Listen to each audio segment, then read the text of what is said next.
सीताराम बाबा लोकाला आवडतं असं कीर्तन करायचंच नाही, मालकाला आवडेल असं कीर्तन करायचं. येतं आपल्याला साडी नेसून नाचितीन. एक जण म्हणला महाराज कीर्तन झकास करा, तुझ्या बायकोची साडी नेसून नाचतो सुंबळ्या.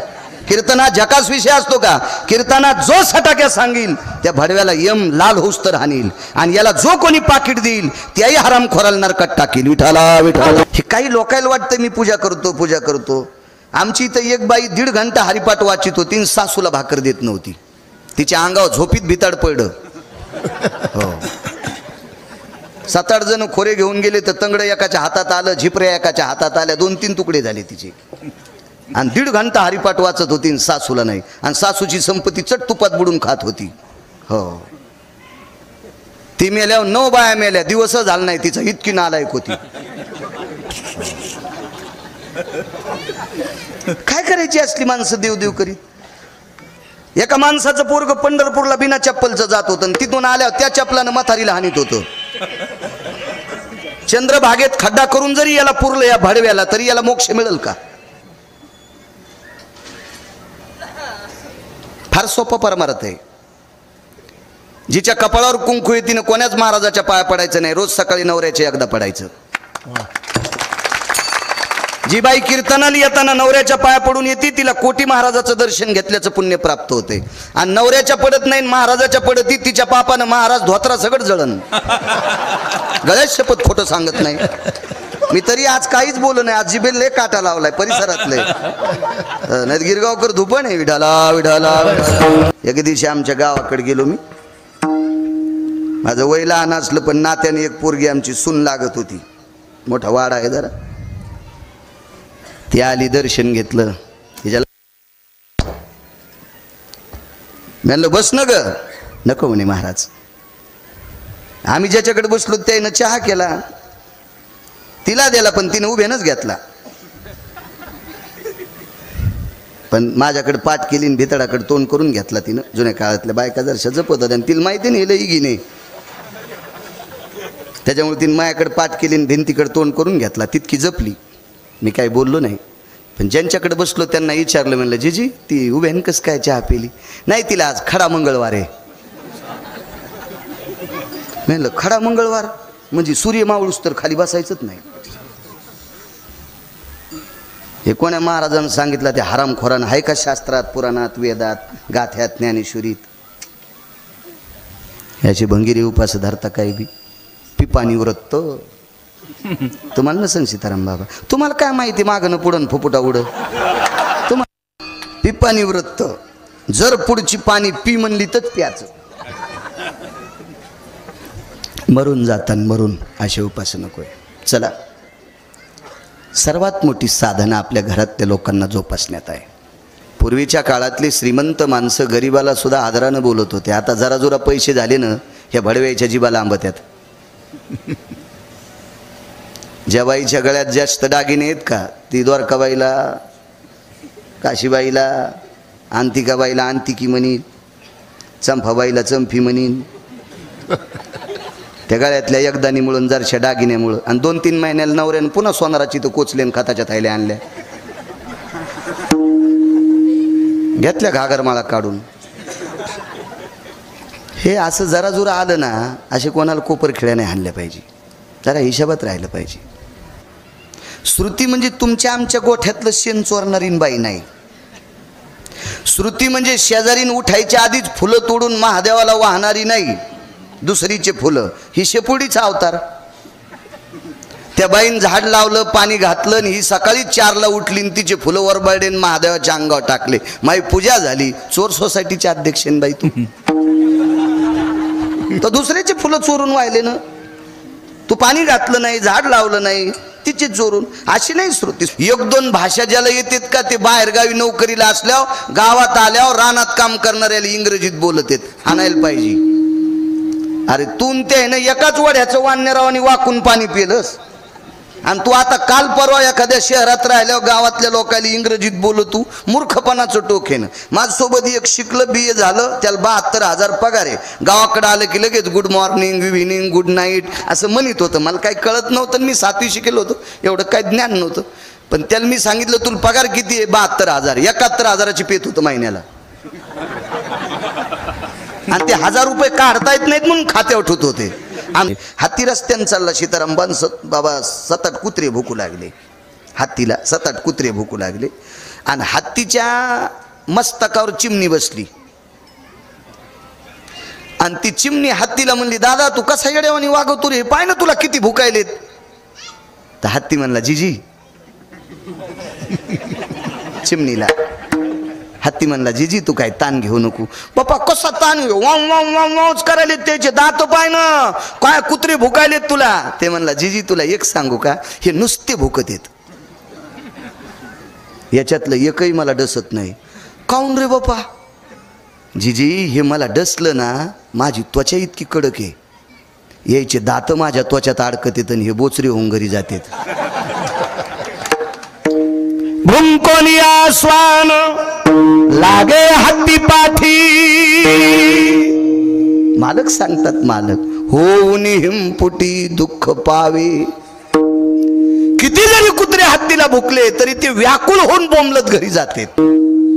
ज्याला खुर्च्यावर बशिलय का ते बी दुःखी येतं, ते बी पासा गोळ्या खाल्ल्याशिवाय झोपत नाहीत.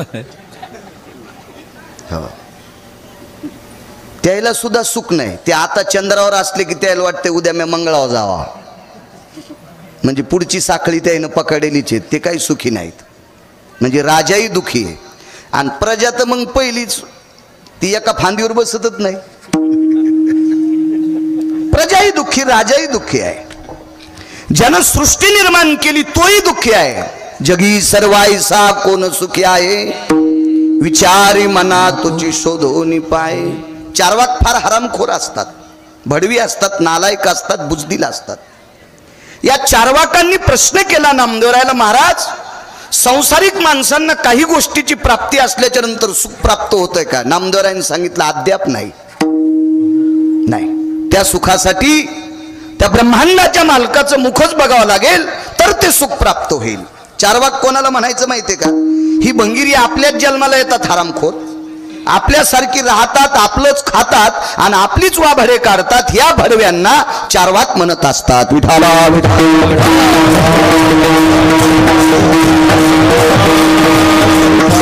आणि चारवाकांनी श्रुतीच्या समोर प्रश्न मांडला, हे श्रुती ग. चारवाक म्हणतात, मला असं वाटतंय माणसाकडे पैसे शिल्लक असल्यावर त्याला सुख प्राप्त होत असेल. श्रुतीनं सांगितलं, मी संतांकडनं ऐकलं रे बाळा की पैशाने सुख प्राप्त होत नाही.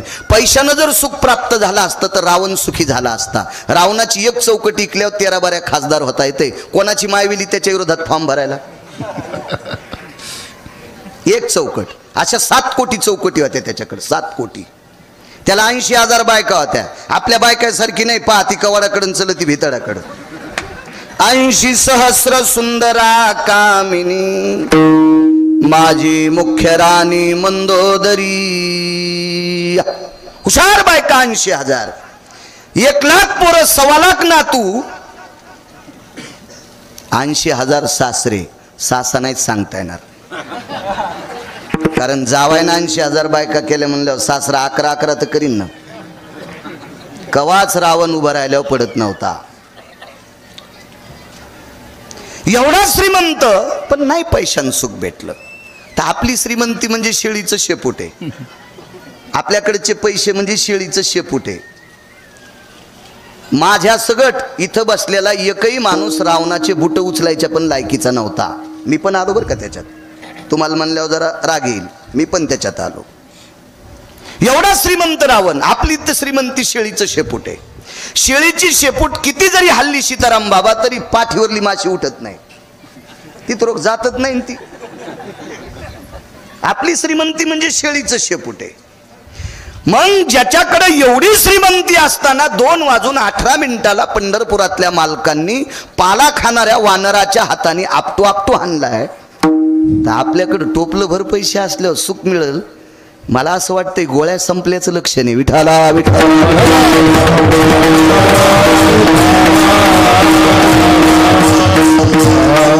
एक जण म्हणला राजा झाल्यावर सुख होतंय. त्याला म्हणलं सांग, राजा म्हणजे ग्रामपंचायतचा सदस्य का सीताराम बाबा? नाही नाही. ते म्हणला सर्वोच्च राजा. म्हणलं तोही शब्द वापस घे. ज्याच्या गाडीला 222 दिवे देवळगावकर, 222 पद एकट्याच मंत्र्याला. कोणाची मायविली तितकी पद घ्याला. 222 पद. त्यानं सही केल्याशिवाय विश्वातला एकही कारभार हालत नाही. त्यानं वरुणाच्या फॉर्मवर सही केली. 6 दिवस सूर्यच दिसला नाही. होतं की नाही काल 5-6 दिवस आभाळनानं. त्याचं नाव इंद्र. 222 दिवे ज्याच्या गाडीला. ऐरावत हत्तीला. किती मोठा, किती मोठा, किती मोठा. त्यालाही सुख प्राप्त झालं नाही, राजालाही सुख नाही. एक जण म्हणला 10-5 पोरं असे दामधट असले की सुख भेटते. म्हणलं वळई दाबायची काय? पोरं दामदाट करणं म्हणजे वळई दाबी तू काय? नाही. चित्रकेतूला सीताराम बाबा 1 कोटी होते. बायका 1 कोटी होत्या. 1 कोटी बायका. 2-4 पुस्तक वाचिले. म्हणले हे कशात असतंय? तू मानितच नाही सुंबळ्या. पाहावे पुराणी विचारून. तू कोण मान्य करते? तू एकटा मानित नाही. तू कोण विचारते नालाय का? 100 पुत्र गांधारीला तरी सुख प्राप्त झालं नाही. बाहुबळानं सुख नाही, संपत्तीनं सुख नाही, सत्तेनं सुख नाही. विद्वत्तेच्या बाबतीत जर सुख म्हणत असाल सीताराम बाबा, काही म्हणतेत मी गाथा पाठ केला. मग हाणतू का आम्हाला? एक जण म्हणला मला ज्ञानेश्वरी पाठ आहे. मग घाला आमच्या अंगावर गाडी. एक जण म्हणला मला ग्रंथ पाठ आहेत. विश्वातला शिक्षण महर्षी सांदीपनी. किती विद्वान सीताराम बाबा. पंढरपुरातला मालक त्याच्याकडे शिकायला. महर्षी सांदीपनीकडे पंढरपुरातला मालक शिकायला. तितका विद्वान असेल का कोणी? पण त्यांचंही पोरग समुद्रात बुडून मेलं. नाही सुख, नाही सुख, नाही सुख, नाही सुख. कसं सुख प्राप्त होईल?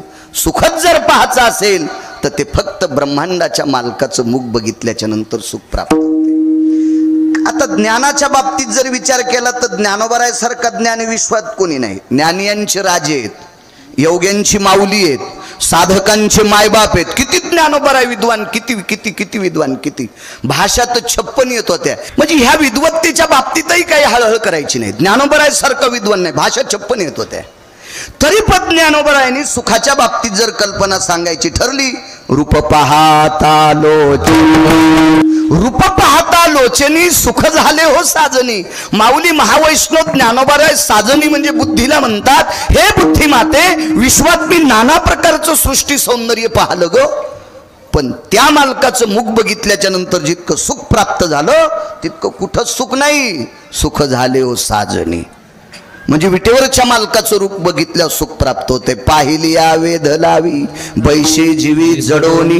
पाहिल्याबरोबर वेद लागतात. इतकं रूप पाहता श्रीमुख सुखावले सुखाची भूक नवजे माझ्या.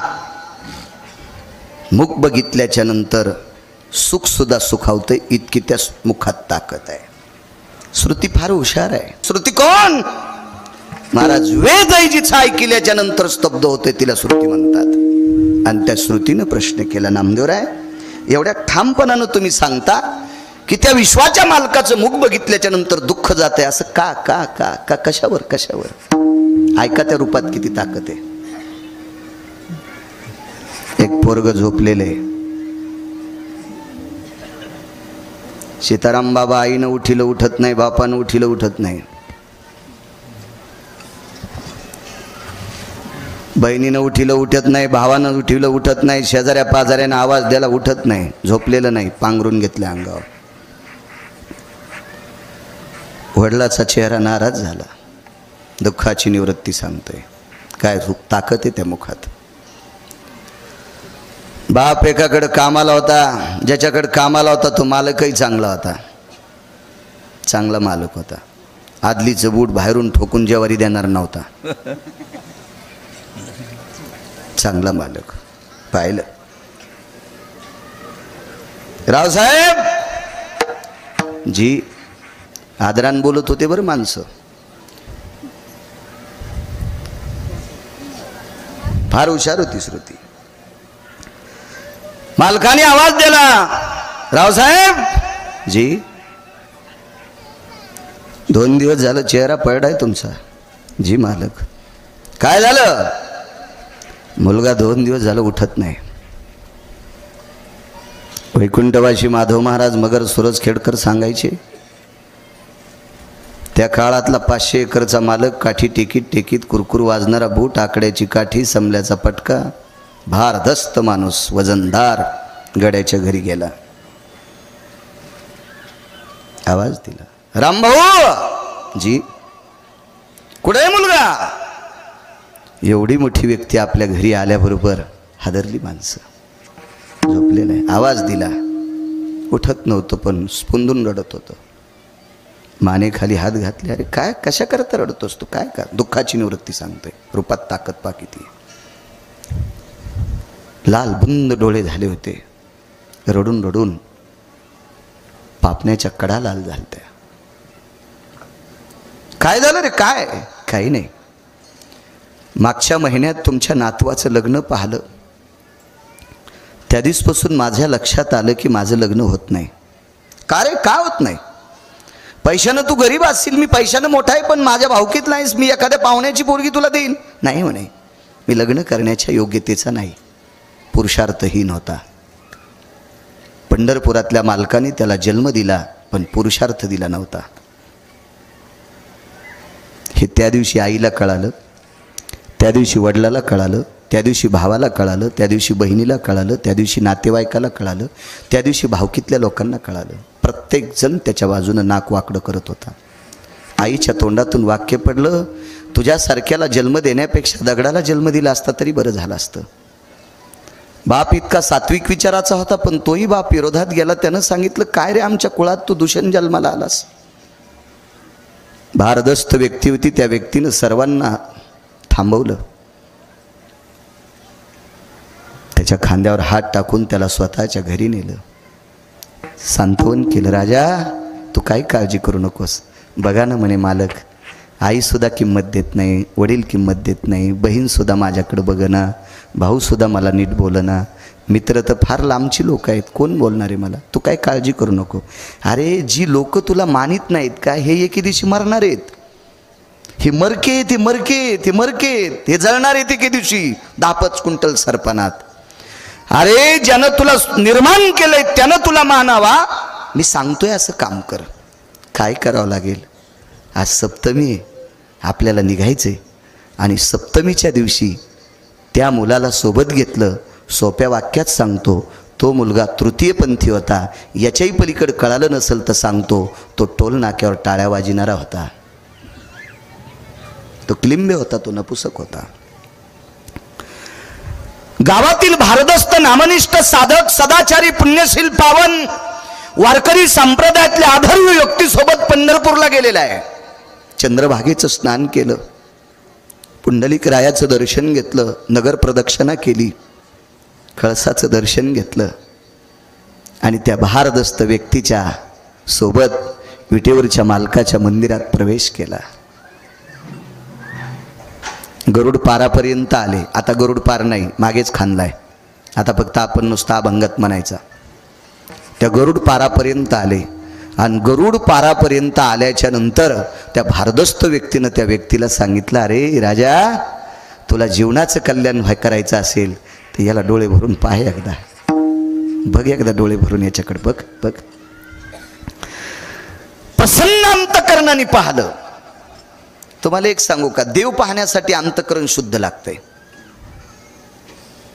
मालकाचं दर्शन घ्यायचं. एक सांगू का, 22च्या 45च्या आतल्या जीनच्या पॅन्टीवाल्याला आमच्या थैल्या उचलण्यापेक्षा एकदा मायबापाच्या पाया पड जा.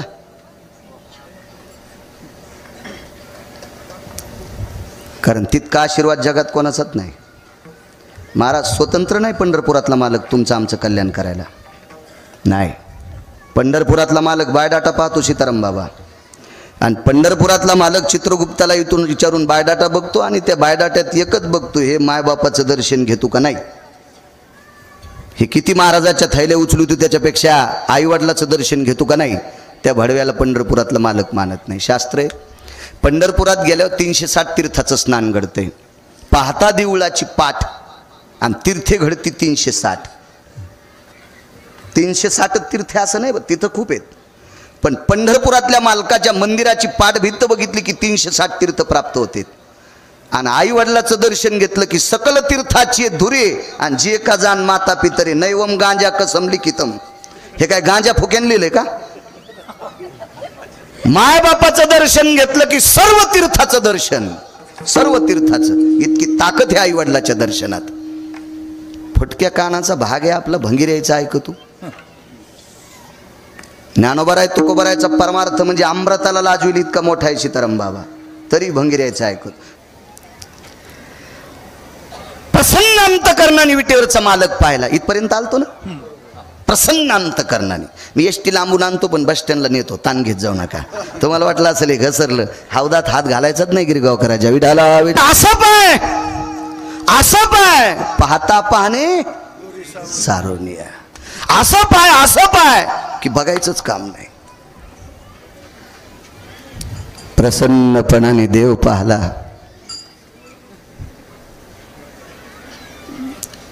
सीताराम बाबा शरीरातल्या दुःखाच्या वृत्ती जळून गेल्या. घरी आले. गावाच्या शिवावर आल्याच्या नंतर मालकाला सांगितलं, मालक गावात नकोय, लोक हसतील. नाहीत हसत, चल तू. आता बघायचं नाही त्यांच्याकडं, बघायचं नाही. नाही मला हसतील, नाही बघायचं. तू विटेवरच्या मालकाला बघून आला ना.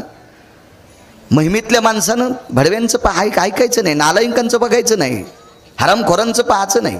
हत्तीच्या जीवनासारखं जीवन जगलं पाहिजे. तू कशाला ताण घेतो? हे ओरडणार आहेत लोक, काय नाही, हे आरडत राहतात. तू काय चिंता करू नकोस. विश्वाच्या मालकाने तुला मानावं, कायमचं तुझं दुःख जावं इतकं मोठं तुला करतोय. फक्त आता पुढचे काही पथ्य पाळत राह. आणि योग असा आला, विटेवरच्या मालकाला एकदाच बघून आला आणि तिथून पुढे साधना सांगितली, माझ्यासोबत भजन करत जाय. निष्ठावंत वारकऱ्याचं ऐकून पुन्हा पथ्य सांभाळलं. ते पथ्य म्हणजे भजनाचं होतं. जीवनभर भजन केलं. सीताराम बाबा ज्यानं पंढरपुरातला मालक दाखिला का, ते जायला टेकलं. जाता जाता सांगितलं, अरे मी सांगितलेलं व्रत बंद करू नकोस. आता रोज सकाळी दिवसभर रात्रंदिवस त्याला आठवी जाय. शिंक जांभाई खोकला आणि तितका वेळ वाया गेला. शिंक जांभाई खोकला आला तितकाच वेळ वाया जाऊ दे, याच्या व्यतिरिक्त त्याच्या रूपाचं स्मरण करत जाय, तुझं कल्याण होईल. सांगणारी व्यक्ती गेली. बघता बघता कालांतरानं हा तृतीय पंथी सुद्धा गेला. टोलनाक्यावर टाळ्या वाजिणारा हाई गेला. सुख किती प्राप्त होते पहा पुढे. ज्यानं मार्गाला लावला, ज्याने विठ्ठल दाखवला, ज्याने विटेवरचा बाप दाखविला, ज्यानं विश्वाचा मालक दाखविला, त्याला वैकुंठात अधिष्ठान. आणि बाजूच्या खुर्चीवर यालाही अधिष्ठान. कडकडाटून मिठी मारली. दादा मला ही जागा प्राप्त होते. अरे कधीच प्राप्त झाली तुला, कधीच. फक्त मी तुला सांगितलं नव्हतं. आनंदाचे अश्रू आले सीताराम बाबा, पण 5-10 मिनिटांनं दुःखाचे अश्रू आले. व्यक्तीने विचारलं, आता कसलं रडतोस? दुःखानं रडतोय. का? मी वरी आल्याच्या नंतर मला स्वर्गातलं अधिष्ठान प्राप्त झालंय असं मला माहिती आहे, तुम्हाला माहिती आहे. पण अजून खालच्या निंदा करणाऱ्याला माहीतच नाही. ते मला किलिंबी म्हणत असतील, ते मला नपुसक म्हणत असतील, ते मला पुरुषार्थहीन म्हणत असतील. नाही म्हणे, नाही. महाराष्ट्रातले दिग्गज महाराज उद्यापासून तुझं नाव घेत राहणार आहेत. एकदा विटेवरचा मालक पाहण्याची ताकद सीताराम बाबा. सकाळच्या काकड्यात नाव घातलं. कानो पात्रा खोदू पिंजारी तो दादू, पात्रा खोदू पिंजारी तो दादू, भजनी अभेदू हायचे पायी.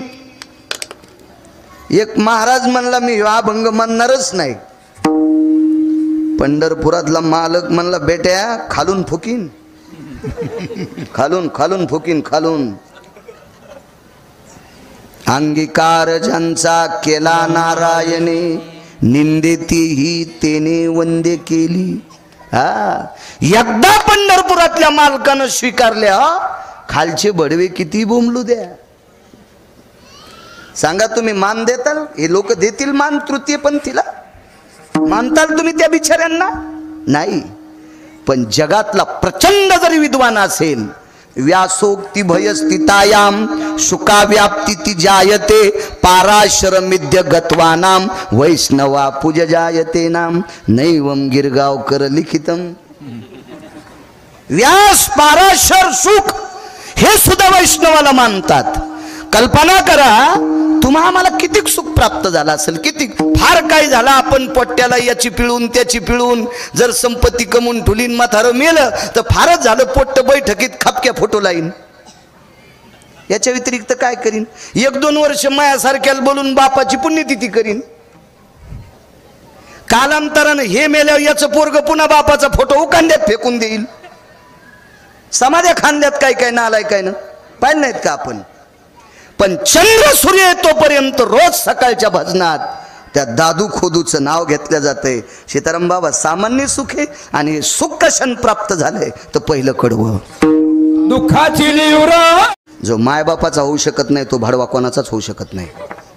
ऐकली तुम्ही म्हण, तुम्ही तुमच्या लहानपणापासून ऐकली असेल. जो मायबापाचा होऊ शकत नाही तो कोणाचाच होऊ शकत नाही. 9 महिने काय वेदना असतात एखाद्या गायनिकला विचारा.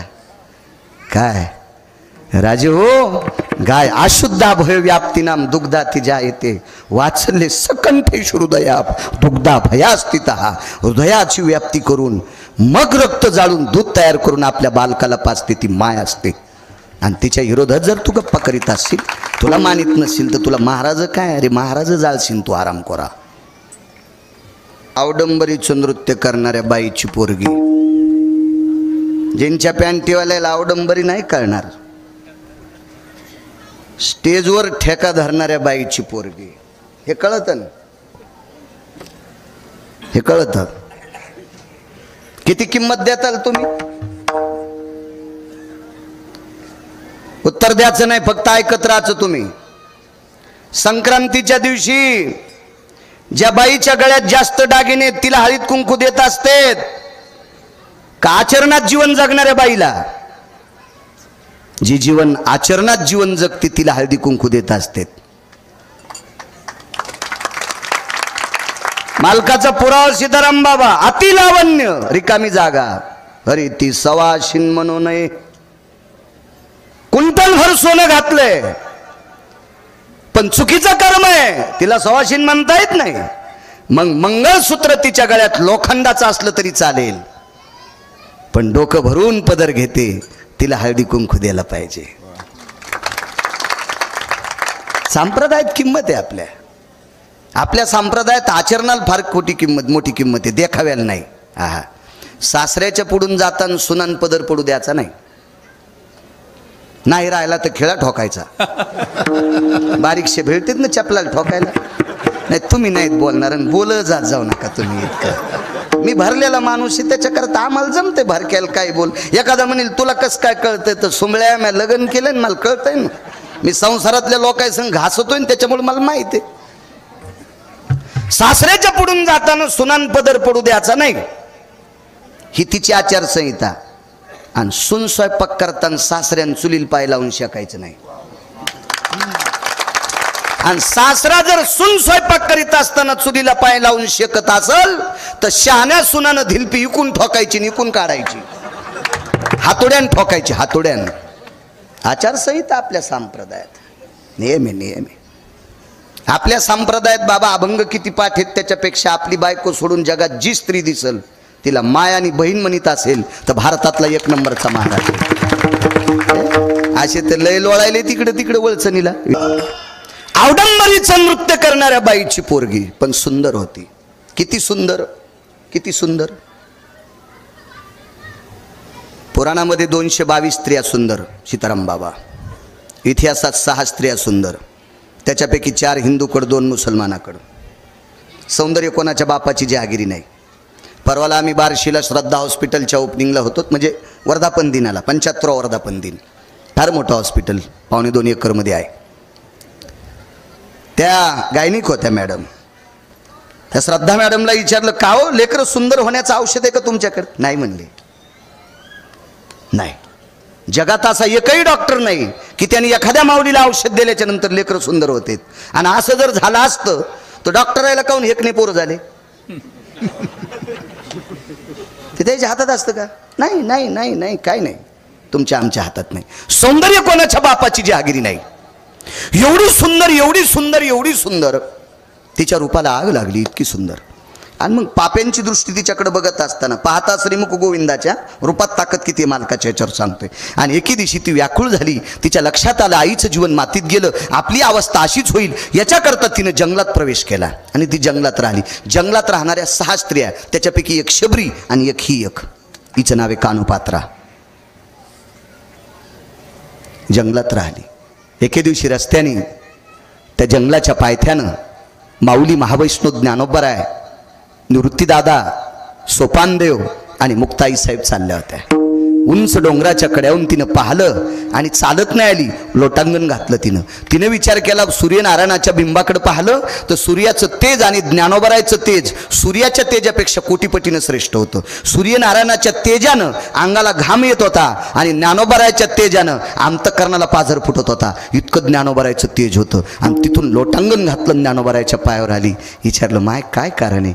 काय नाही, कल्याण होईल असा मार्ग सांगा. एकच काम कर, जाय पंढरपुरातल्या मालकाला बघ.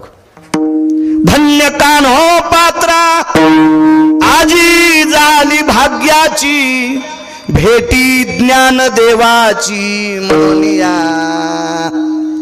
माऊली महावैष्णव ज्ञानोबरायांची भेट झाली आणि पंढरपूरला गेली. इतकं देवाला पाहिलं माझ्या माईंनो, इतकं पाहिलं, इतकं पाहिलं, इतकं पाहिलं, इतकं पाहिलं की त्याला पाहून पाहून डोळे झाकले आणि त्याच्या पायावर कायमचं देह सोडून दिला. इतकं पाहिलं, इतकं पाहिलं. पुजाऱ्यानं बाहेर ओढून काढली. त्यावेळेला शरीर सुटलं होतं. सगळ्या पुजाऱ्याने विचार केला, हिचा बायोडाटा बघा, कोणाची पोरगी आहे. बायोडाटा पाहला तर अवडंबरीचं नृत्य करणाऱ्या बाईची मुलगी होती. काय करायचं, काय करायचं, काय करायचं. एक तात्विक पुजारी होता. त्याच्या स्वप्नात विटेवरच्या मालकाने दृष्टांत दिला, अरे मला पाहत पाहत गेली. अंतकालेच मामेव स्मरणमुक्त, शेवटच्या श्वासापर्यंत मग भजन केलंय आणि शेवटच्या श्वासापर्यंत माझ्या रूपाला तिने अंतकरणात ठेवलंय. ही एवढी पवित्र झाली. माझी 16,108 पत्नीपैकी लक्ष्मी नावाची पत्नी ती डाव्या हाताला आहे, वामांगी रखुमाई दिशे दिव्य शोभा. पण ही वारांगणेची कन्या, हिला उजव्या हाताला जागा द्या. रोहिणीकर नाना तिला उजव्या हाताला जागा दिली, उजव्या हाताला. सीताराम बाबा परिणाम सुख किती सांगू. अहो लग्नात एखाद्या बाईचे पाय नाही धुतले तर ती कोकण्या मशिवानी फुगवती. हो, आमच्या इथल्या बाईनं अख्खं आपटू घेतलं. हो, कोणाला जीव दिलं नाही. नुकताड का मला माहित नाही का. चपात्या हे कातडे का माहित नाही का. चपात्याला कातडे म्हणली ती, नुकतीला नुकताड म्हणली. हो, वर्णाला वर्नाड म्हणली. मग मी आणलं, बाई कोणीच नाही पाया पडू दे. मेत लोटांगण घातलं, जमलं बाळू आता. मी पडलो पाया. म्हणलं जाऊ दे, माय नको येड्यावानी करू, कशाला ताण घेती. हो, आणि कहा नवऱ्याला नीट बोलत नव्हती. पण पडलो मी पाया, कारण बाकीच्या याला खाऊ देणे गेली ना. हा, ओरिजिनल लवंग्या मिरच्याच्याच मिरच्या होत्या तिच्या अंगाला लागलेल्या. इतकी दाढ होती ती. हो, पिराल कापाव इतकी आगाव होती. हो, मसुबागी सुबाल नाही, पिराल कापाव इतकी आगाव होती. तुम्हाला काय राग येऊ देऊ नका, मी आमच्या इथली सांगायलो. आणि अजून बी लक्षात घ्या, तुम्हाला राग येऊ नये म्हणून आमची इथली म्हणायलो. इतकी येडगळबाई आमची इथं नाही. हो, पण उग आता इथली इथं कुठं अंगाव इस्तू घेऊ म्हणून सध्या अंगाव घ्यालो. आणि इथून गेल्यावर मग तुम्हाला विठाला विठाला.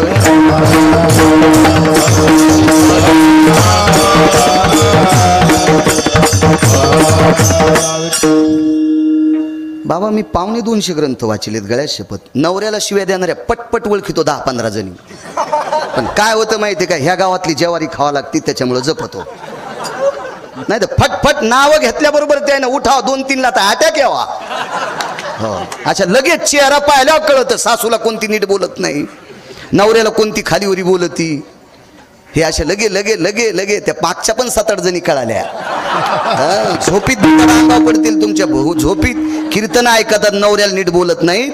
हा, तुमचे पोरं तुमच्या झोपीत अंगुठे घेणार. म्हणली बाई मी जमीन गेली, नागपूरला अंगठा तपासला तोच होता. बब्याला म्हणली कशी गेली, ते म्हणला झोपीतच घेतला.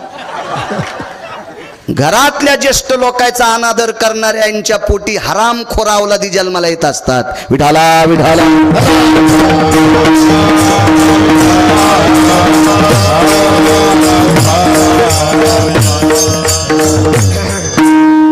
हे ते बाकीचा करदा नाही कामाचा. आपल्याला एक मन माहिती आहे का सीताराम बाबा, जो मायबापाचा होऊ शकत नाही तो भाडवा कोणाचाच होऊ शकत नाही. ऐकली तुम्ही मन, तुम्ही तुमच्या लहानपणापासून ऐकली असेल, जो मायबापाचा होऊ शकत नाही तो कोणाचाच होऊ शकत नाही. 9 महिने काय वेदना असतात एखाद्या गायनिकला विचारा. काय राजे हो, गाय अशुद्धा भय व्याप्ती नाम दुग्धा तिजा येते वाचले सकंठे हृदया दुग्धा भयास्थित. हृदयाची व्याप्ती करून मग रक्त जाळून दूध तयार करून आपल्या बालकाला पाजते ती माय असते.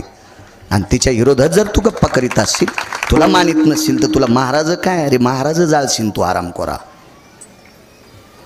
कानोपात्रा उजव्या हाताला दफन केलं, उजव्या हाताला. मानेन तृप्ती सीताराम बाबा, न तू भोजनेन स्नानेन शुद्धी न तू चंदनेन, ज्ञानेन मोक्ष न तू मुंडनेन. सुभाषिते ज्ञानानं मोक्ष भेटल, हे टिळे टोपी केलेलं नाही. स्नानेन शुद्धी, आतराचे बोळ कानात घातलेलं नाही, स्नानच करावं लागेल. आणि मानेन तृप्ती न तू भोजनेन. हो, तुमच्या माझ्यासारखा एखादा व्यक्ती, आपण जर वारीला चाललो खांद्यावर पताका आहे आपल्याला भूक लागली, मधुकरी आदरानं जर भाकरी शिळी पाती वाढली तरी आपण ती प्रसाद म्हणून खाऊ, आणि फेकून देत असेल तर झाडाचा पाला खाऊ. मानेन तृप्ती न तू भोजनेन, मानात इतका किंमत आहे. एवढं मोठं सुख आहे. किती मोठा मान. लक्ष्मी डाव्या हाताला पैशाची मालकीन, कोणाला श्रीमंत कोणाला भिकारी करायचं जिच्या हातात आहे तिला लक्ष्मी म्हणतात. ही डाव्या हाताला. आणि अवडंबरीचं नृत्य करणाऱ्या बापाचं नाव सांगता येत नाही अशा मुलीला उजव्या हाताला गोविंद जागा. परिणाम सांगू पुढचा. भारतातला नव्हे पृथ्वीवरचा कोण्याही देशातला जरी भक्त सीताराम बाबा गेला तर पहिलं दर्शन तिचं आहे. पहिलं दर्शन तिचं, मग मालकाचं, मग मालकिनीचं. केवढा जरी याच्या पलीकडे सांगू का, शेवटचे संत निळोबाराय. निळोबारायच्या नंतर वारकरी संप्रदायात कोणाचा अभंग स्वीकारला नाही. ते निळोबाराय सुद्धा अगोदर कानोपात्रेचं दर्शन, आधी कानोपात्रेचं, मग विटेवरच्या मालकाचं, आणि मग मालकिनीचं. एवढं सुख असेल का बाबा कोणाला? आणि एवढं जर कानोपात्रेला सुख प्राप्त झालं असेल तर पाहता श्रीमुख